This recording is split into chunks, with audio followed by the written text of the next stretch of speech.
You don't get to 10 years of marriage without weathering some storms. Or so I thought. I met Sophie at a tech conference I almost didn't attend. I was on a panel about digital privacy. She was doing a brand deal with a tech startup. We clashed immediately, me in a basic grey suit, her in designer heels that probably cost more than my rent at the time. But damn, did we click. 10 months later, we were married. Fast forward 10 years, our careers had skyrocketed. I had just landed a 6-figure promotion at my firm. Sophie was collaborating with luxury brands, giving TED-style talks on authentic living, and constantly posting filtered slices of perfection online. We had the house, the Tisla, 2 rescue dogs named Bite and Pixel. We were the couple people envied on social media. But envy is built on illusion, and I was about to smash it. It started small. Too small, maybe. Sophie started going out more. Late business dinners, impromptu brand meetings that weren't in her calendar. I wasn't suspicious, hell, I was proud. She was hustling, but something didn't sit right. Then one night, she left her Apple Watch charging in the bathroom. One notification changed everything. Had an amazing night last night. Same time next week, Liam. I stood frozen, toothbrush hanging out of my mouth, heart pounding like I was defusing a bomb. I hadn't heard of a Liam before. I'd never even seen that name in her texts. But I wasn't just some clueless husband. I'm a cybersecurity analyst. And now I had a personal project. The investigation. I cloned her iCloud backup. Call logs, photos, messages, everything. Took me 3 hours, 2 Red Bulls, and the pure adrenaline of betrayal. And what I found was a digital hellscape of infidelity. There were dozens of flirty texts with Liam Harper, restaurant selfies, hotel check-ins, one pic of her holding champagne in a silk robe with the caption "Manifesting my best life." Yeah, you were manifesting all right, into Liam's damn hotel room. But here's where it gets soap opera level. They'd been seeing each other for 6 months. She even flew to Miami for his birthday and told me it was a wellness retreat. Meanwhile, Liam posted a story of private yacht time with a woman's arm wrapped around him. She had the exact same anchor tattoo Sophie got on her ankle 2 years ago. My stomach turned. I didn't confront her immediately. Instead, I played dumb and planned. I wanted more evidence, something concrete. That's when I pulled in Mel, my sister. She never liked Sophie, said she was too curate, too fake. I never believed her, until now. The setup. Mel helped me set the bait. We created a fake influencer brand, Zanura, a wellness startup that wanted to partner with Sophie for a high-paying deal. We built a landing page, fake team, email threads. Sophie swallowed it whole. Said she had to meet the creative director for dinner, which happened to be at the same restaurant I tracked her with Liam a week before. I followed her there, sat in my car, heart pounding, watching through the window as she leaned in toward Liam, laughing like I never made her laugh anymore. She was glowing, not in a good way, glowing like betrayal incarnate. And then she kissed him. I took the photo. The confrontation. The next morning, I made pancakes, her favorite, set the table, coffee, orange juice, the works. She strolled in one of my old t-shirts, humming.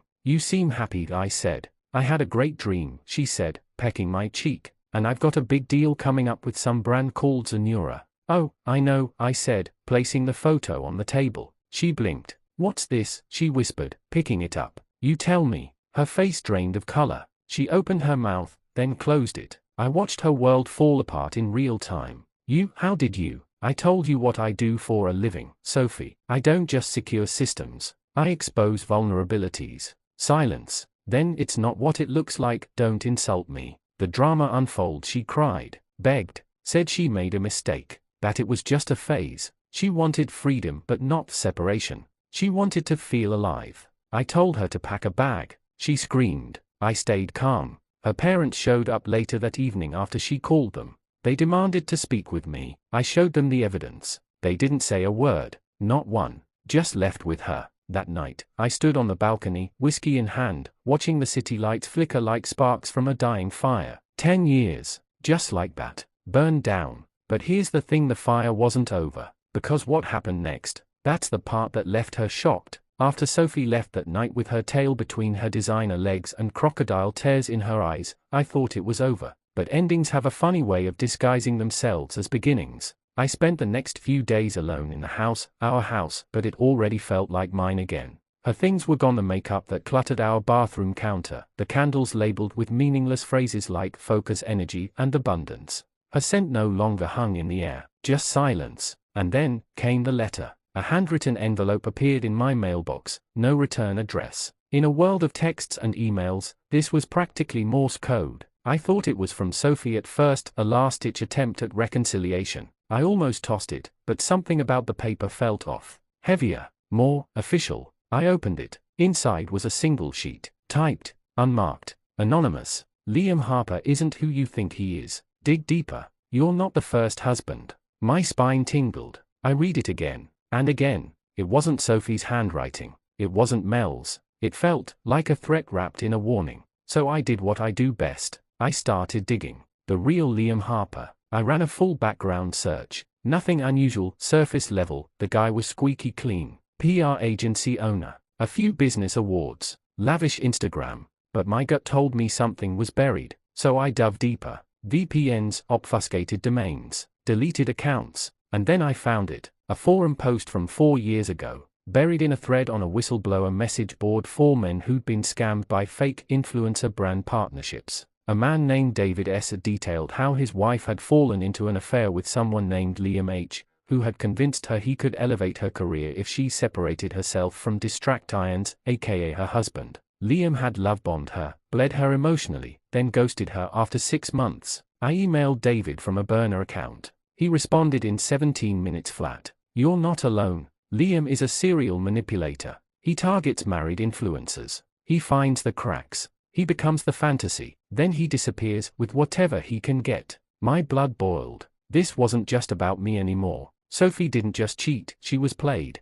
by a pro. Backfire in bloom. Sophie called me 3 days later. Her voice was shaky, that fake influencer confidence gone. Ethan, I think I made a huge mistake, she said, sniffling. You think? I said flatly. Liam is not who I thought. He disappeared. His phone's off. His office is closed. No one's seen him. I think he might have stolen from me. There it was. The twist. The woman who detonated our marriage for a 6-month fantasy, she got burned, too. I thought you said it wasn't serious, I said. I lied. It got serious. I thought he wanted a future with me. He said he had investors lined up for my brand. He had me sign. You signed something? I gave him access to my influencer accounts, all my sponsorship payments. He said it would streamline taxes and, oh, Sophie, she'd been conned. Hook, line, and luxury-branded sinker. Mel's delightful rage. When I told Mel, she laughed so hard she spilled her drink. I told you she was a mannequin with Wi-Fi, she said, but I gotta admit, getting swindled by her own side piece,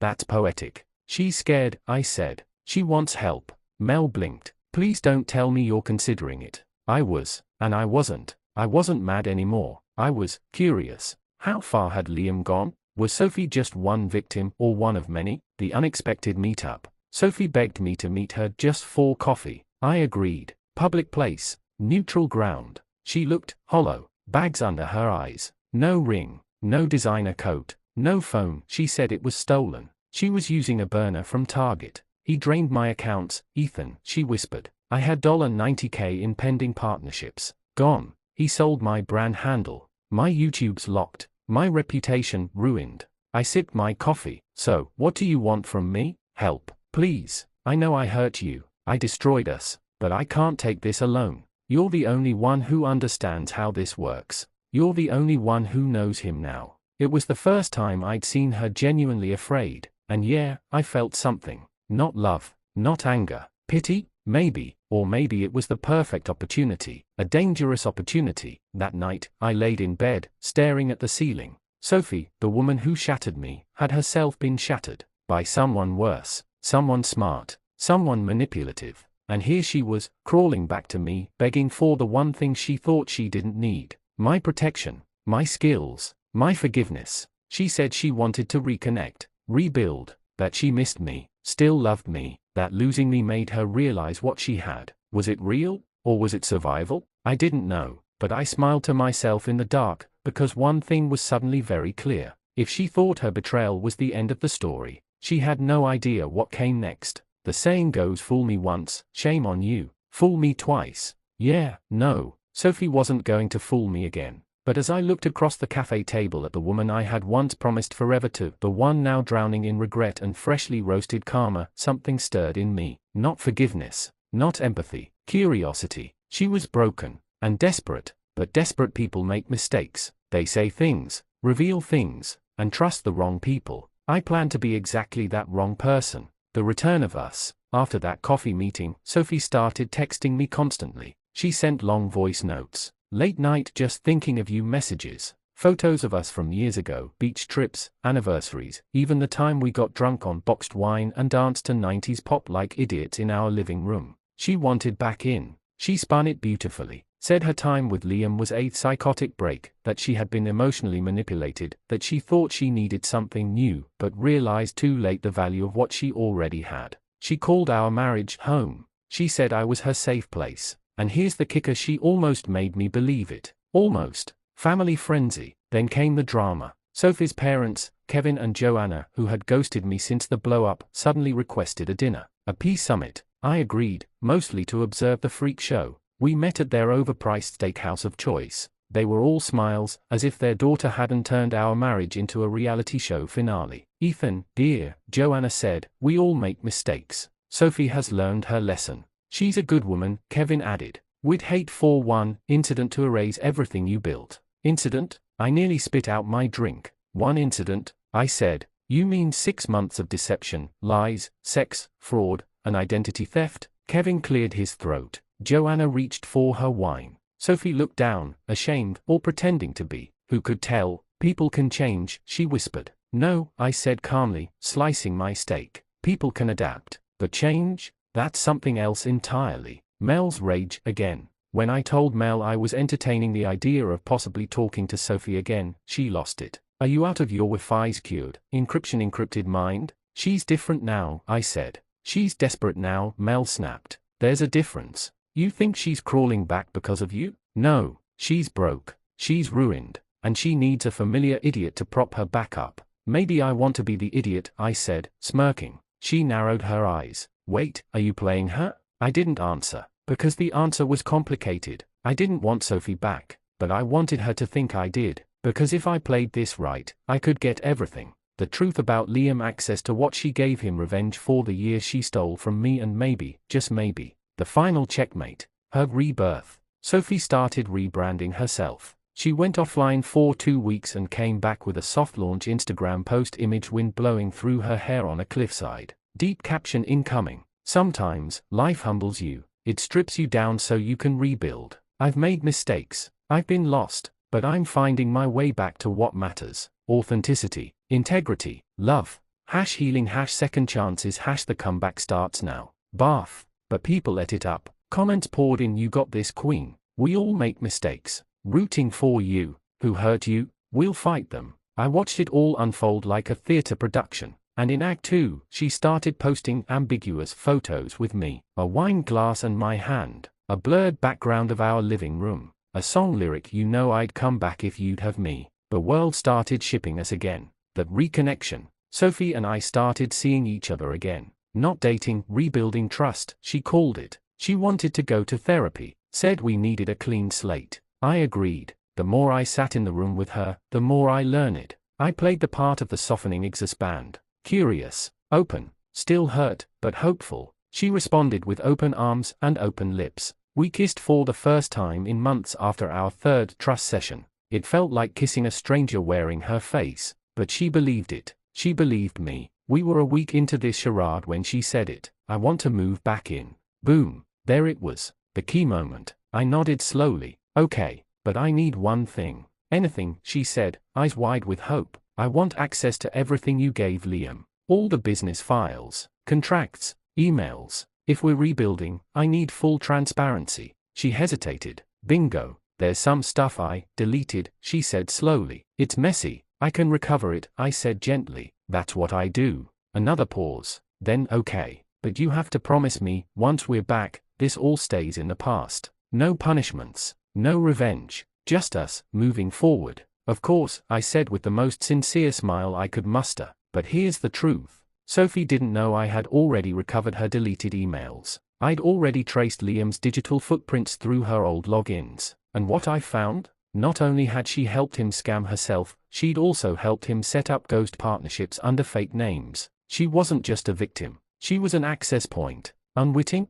Maybe. Complicit? Possibly. And now? She was back under my roof, kissing me goodnight, believing we were healing. But the house had cameras, her new laptop was compromised, and every word she said was being recorded, because the reconnection was fake. But my revenge? Oh, that was very real. You ever watch a house of cards fall in reverse? That's what the reunion felt like. Sophie and I back together, at least publicly, holding hands at brunch, smiling at dinner parties, her head on my shoulder while we watched movies in the living room. She looked at me like I was her lighthouse in a storm. What she didn't know was I was the storm. But first, I had to let the illusion bloom. I needed the world to believe in the reunion before I tore it all down. So we played our parts. Scene 1: The friends' reactions. The first gathering was at our old friend Marcus's place. Backyard barbecue, cold beers, portable fire pit, the whole suburban midlife renaissance thing. People stared when we walked in together.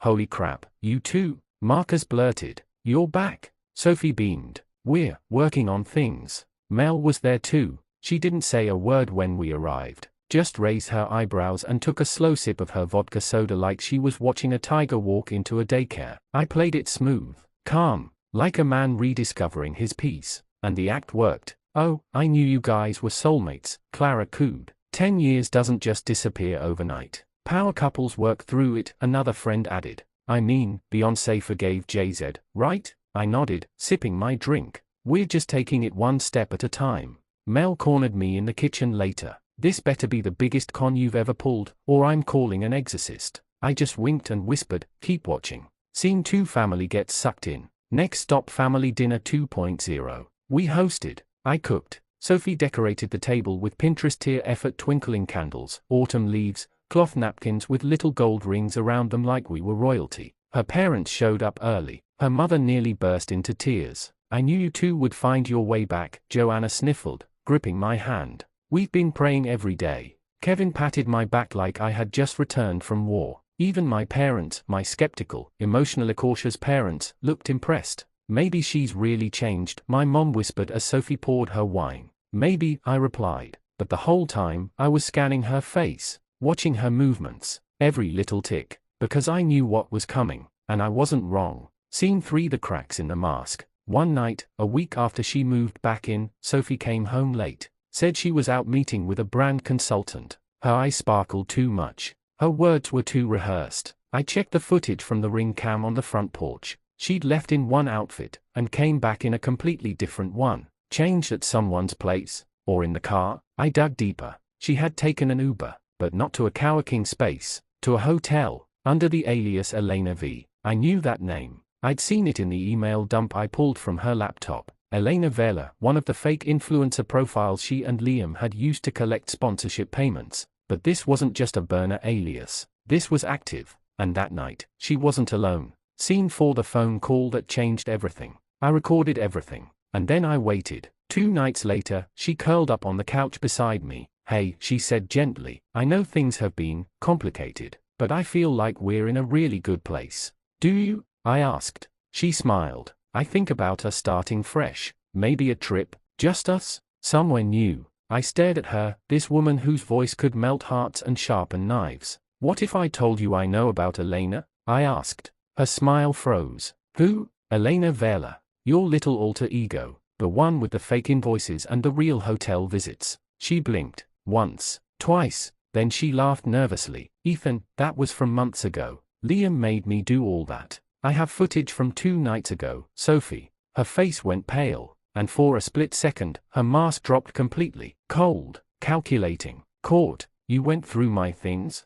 I tilted my head. "No, sweetheart. I own your things." She stood, slowly. "You set me up." "No," I said calmly. "I gave you a chance. You set yourself up." Scene 5: Mel learns the truth. I met Mel at a diner the next morning. Plopped my laptop in front of her and hit play. Sophie entering the hotel. Sophie in disguise. Sophie kissing someone in the hallway, not Liam. A new player. Mel nearly choked on her omelet. Oh my god, she upgraded her betrayal package. That's a subscription level of cheating. "She thinks I don't know yet," I said. Mel leaned forward. "So what's the play?" I smiled. Now it was time to burn down the illusion. But first, I'd let her fall deeper. I wanted her to beg again. I wanted her to believe she won. Only so I could snatch the rug out from under her at the highest point. Scene 6. Ethan's proposal. Yes, I proposed. Fake proposal, of course. We were at a winery, candlelight, guitarist in the background, her favorite wine, custom labeled with our names, and there it was, a ring,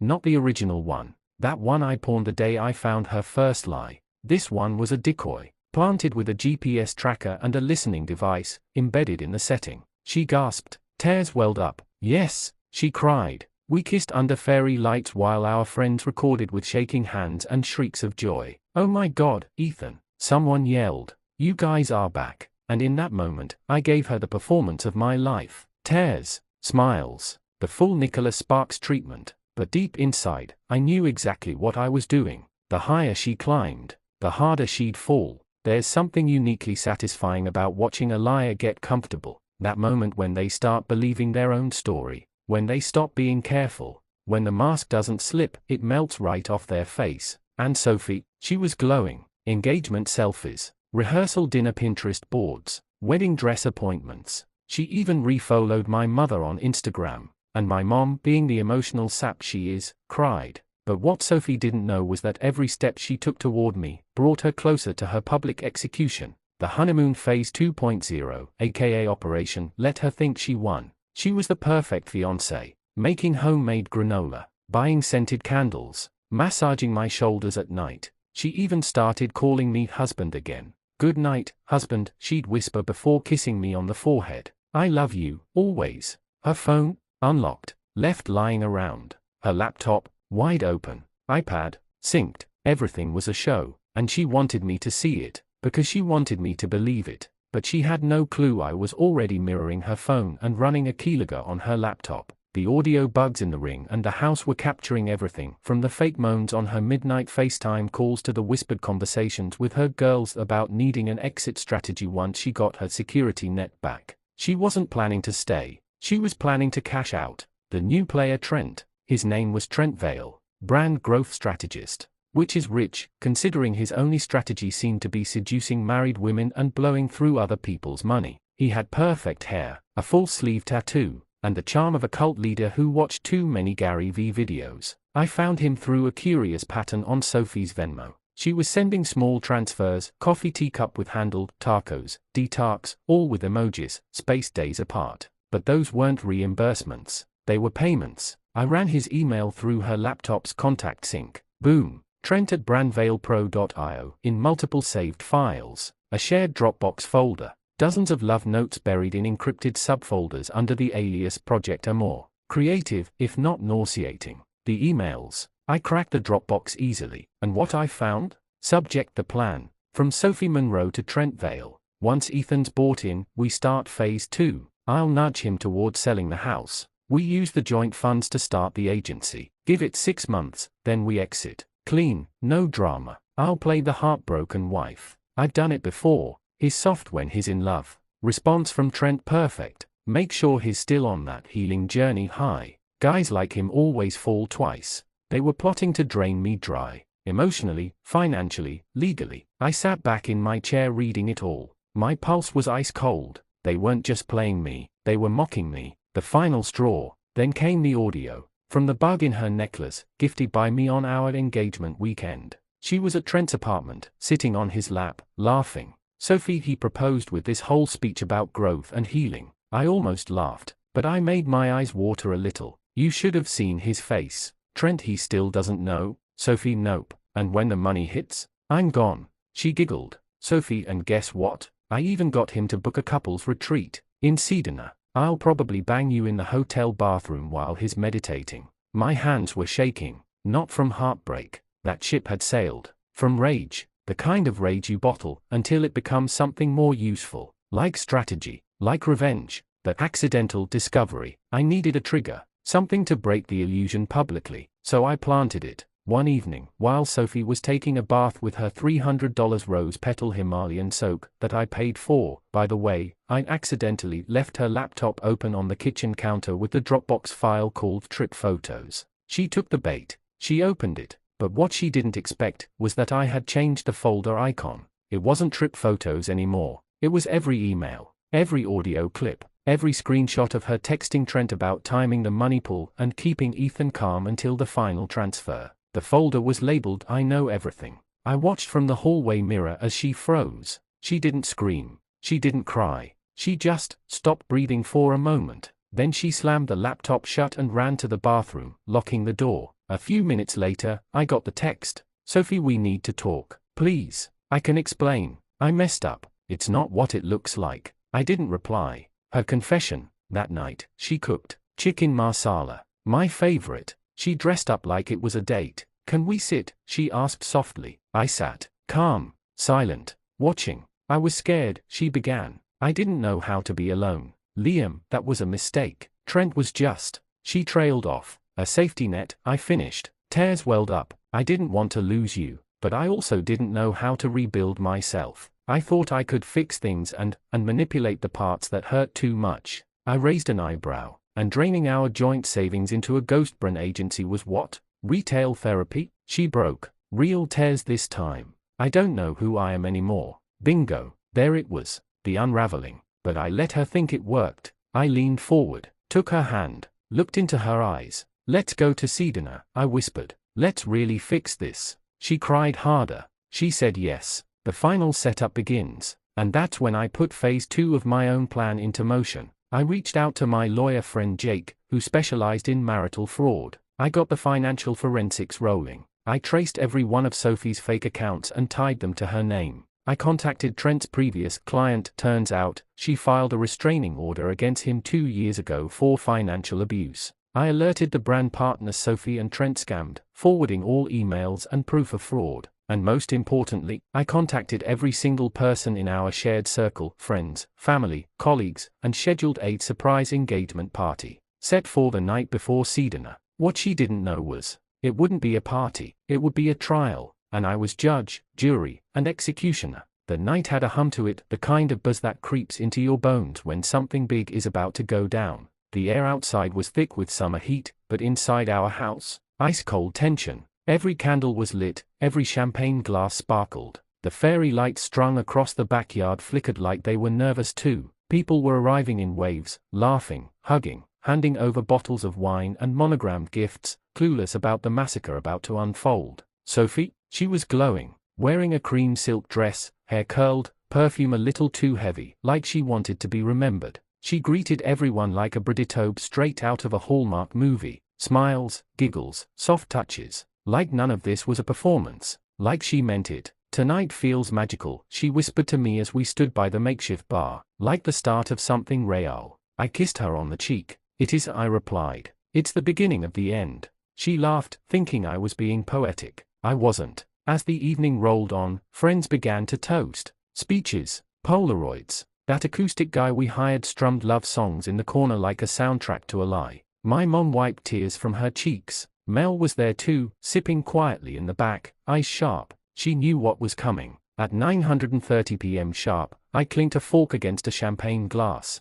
"Hey, everyone," I said, smiling. "Can I steal 5 minutes of your time? I just want to share a little something before we wrap this beautiful night." The crowd hushed. Cameras came out. Phones pointed at us. Sophie beamed. She thought I was going to get on one knee again. Instead, I walked over to the projector and pressed play. It started subtle. Our vacation photos, old memories, a slideshow of us 10 years deep, 2 people who had weathered storms. The room smiled, laughed softly, then, a shift. Emails appeared, then screenshots, audio clips, each one with Sophie's voice. "Once Ethan's bought in, we start phase 2. We'll sell the house and split his soft when he's in love. I'll cry. Make it look like betrayal. Like I tried." Laughter turned into silence. Gasps, murmurs, faces contorted, jaws slack. And then the video cut to Trent, shirtless, in a hotel room. Sophie's voice whispered, "You taste better than I remember." People started whispering.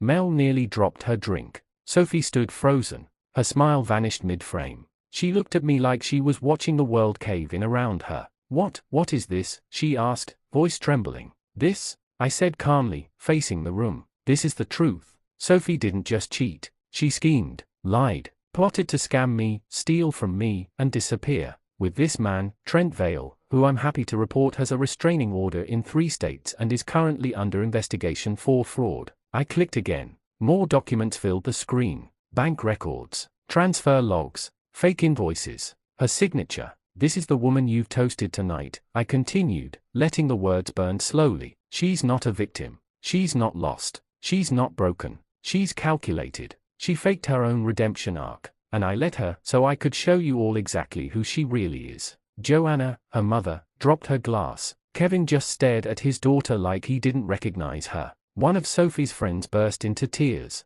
I didn't know. Oh, you did, I snapped, eyes on the one who liked every post of her and Trent. You just chose to believe her performance. Sophie tried to speak, but nothing came out. She stepped forward. Ethan, I turned to her. You weaponized love, I said, my voice low but slicing through the silence. You made a mockery of trust. So now, this is the cost. I walked over to the table and picked up a manila envelope. Inside is a signed affidavit from every brand you defrauded, a legal complaint filed jointly by them, and a divorce petition. Effective immediately, you'll be receiving a subpoena. And no, you don't get the house. Sophie's knees buckled. Someone helped her into a chair. Her mascara was bleeding down her cheeks, her perfect image unraveling like cheap ribbon. You can't do this, she whispered. I leaned down, looked her in the eye. I already did. And just like that, I walked away. The crowd parted. Some followed. Some stayed, still processing the fallout. Mel caught up to me on the porch, stunned.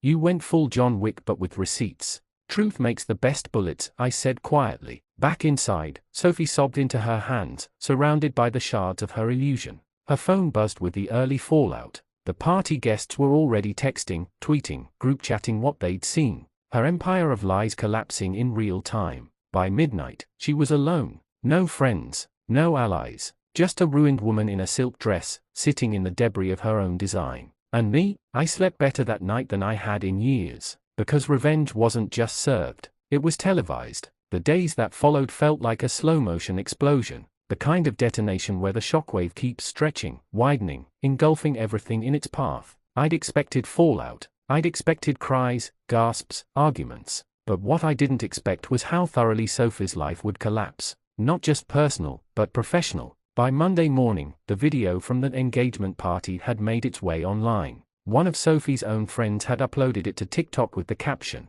POV your best friend faked a marriage to scam her husband and got exposed in front of 50 people. 1.2 million views in 18 hours. Reddit got involved. Twitter turned it into a meme. Instagram influencers reposted it with side eyes and popcorn emojis. I didn't need to say another word, the internet spoke for me. Suddenly, Sophie Monroe wasn't an up-and-coming branding consultant or wellness influencer. She was public enemy #1. Her brand deals? Gone. Her business accounts? Flagged and frozen. And Trent? He disappeared faster than a bad Wi-Fi signal. Turns out, he'd used a burner identity for most of their company assets. No legal trace. No business licenses. Nothing under his real name. When the investors I'd contacted started digging into it, they realized the same thing I had months ago. Trent Vale was a con artist who'd perfected his game with pretty words and prettier women. He'd done this before, but this time, he ran into me. I made sure his past victims had the evidence they needed. I gave them the emails, the audio, the bank routing numbers. Trent's little empire of grift crumbled in a matter of days. And Sophie, she was left holding the bag, literally, because once Trent was gone, so was the money. He drained that agency startup fund, $25,000, overnight. She called me 3 days later. Blocked number. Voice cracked like static. You ruined me. No, I said calmly. You did that. I just made sure the lights were on when it happened. Click. I didn't hear from her again after that. But the silence didn't mean peace. She tried damage control. First with family, crying to her dad, begging her mom for support. But they were still reeling from the public exposure, from seeing their daughter turn into a viral cautionary tale. Kevin, the man who once called me son, left a voicemail that simply said, I'm sorry, I didn't raise her to be this. You deserve better. Then she tried reaching out to our mutual friends. Apologies, half-truths, emotional appeals. But the internet had done its job, and people had long memories. She was radioactive. Even Mel, her former best friend, posted a cryptic Instagram story. Imagine setting a house on fire and asking the owner to hand you the hose. The cherry on top, one of Sophie's ex-flings, Liam, the yoga guy who started this whole mess, DM'd me. Hey man, just saw the video. I had no idea it went that deep. I feel like *T. She told me you were abusive, that you didn't believe in her dreams. She said a lot of things," I replied, mostly to herself. "If there's anything I can do to make it right." I didn't respond. I didn't need anything from him. The whole point of revenge wasn't to fix anything. It was to expose everything. And now that it was done, I felt clear, not angry, not broken, not vindictive, just free. I started running again. I redecorated the house, painted the walls, tossed the furniture Sophie had insisted on. I reclaimed my space. I got a dog, rescue mutt, named her Karma, and every time I threw a tennis ball across the yard and watched her chase it, tongue flapping, eyes bright, I felt a little lighter. I wasn't rebuilding my life. I was upgrading it. But the most poetic part, 2 weeks after the engagement party massacre, Sophie tried to sue me. Emotional damages, defamation, invasion of privacy. Her lawyer sent me a formal letter with bold accusations and a bulleted list of demands. I smiled, because I'd been waiting for this. My lawyer sent back a package, 68 pages of evidence, consent forms, signed documents, proof she'd willingly given me access to everything. Even her audio was recorded in states with one-party consent laws. Every move I'd made had been calculated, carefully, legally. There was no loophole, no defense. The moment her lawyer saw the files, the case was dropped, without a whisper. And Sophie, she faded, from social media, from gossip,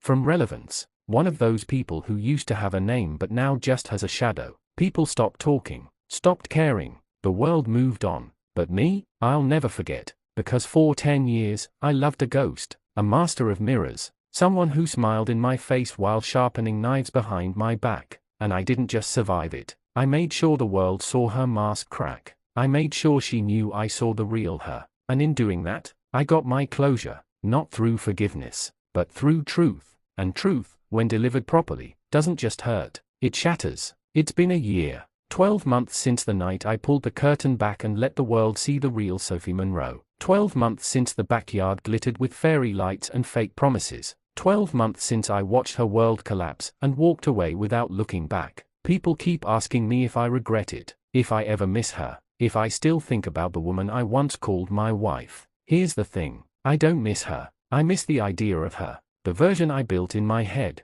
the one who laughed too loud at my bad jokes, who danced barefoot in the kitchen, who called me her forever. But that woman, she never really existed. Sophie was a performance, and I was the front row fool. But now, I know better, and I'm better, in ways I didn't even realize I needed to be. I didn't just heal, I evolved. I used the settlement money she was forced to sign over, money she'd intended to funnel into her and Trent's fantasy agency, and did something wild. I built my own business, a consulting agency for people dealing with personal betrayals, business fraud, marital scams. Basically, a one-man wrecking crew for the broken-hearted and blindsided. Turns out, there's a whole world full of people who've been played, gaslit, used, and they want someone who's been through the fire. Someone who didn't just survive, but scorched the earth on the way out. That someone is me. I called the agency Phoenix 12. 12 for the months it took to burn it all down and rise again. I've got a small team now, 3 people, all with scars of their own.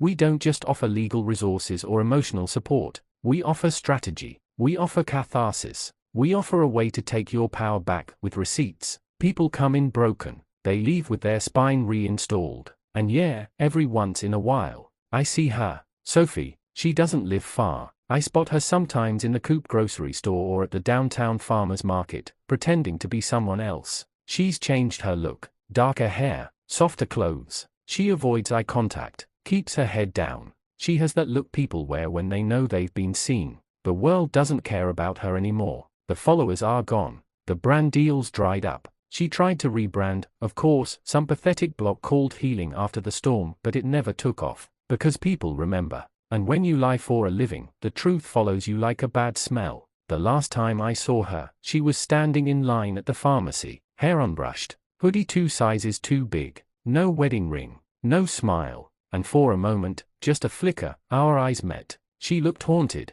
like she still expected me to come at her, to yell, to gloat, to tear her apart again. But I didn't. I just nodded, and walked away, because revenge is a meal, sure, but freedom? That's the dessert, the kind that lingers in your mouth, sweet, clean, permanent. A few months ago, I started dating again, carefully, cautiously. I'm not naive anymore. I don't project fantasy onto strangers, but I'm open. Open to the idea that not everyone is Sophie. That love can still be real even if it's no longer blind. There's someone now. Her name's Riley. She's not flashy. She doesn't care about Instagram or filtered lives. She listens. She laughs with her whole face. And when I told her everything, every sordid, brutal detail, she didn't flinch. She said, "You didn't break. You were just never given the truth you deserved." And then she kissed me. Simple, honest, like maybe this time, it's not about rebuilding. It's about becoming someone new, someone wiser, sharper,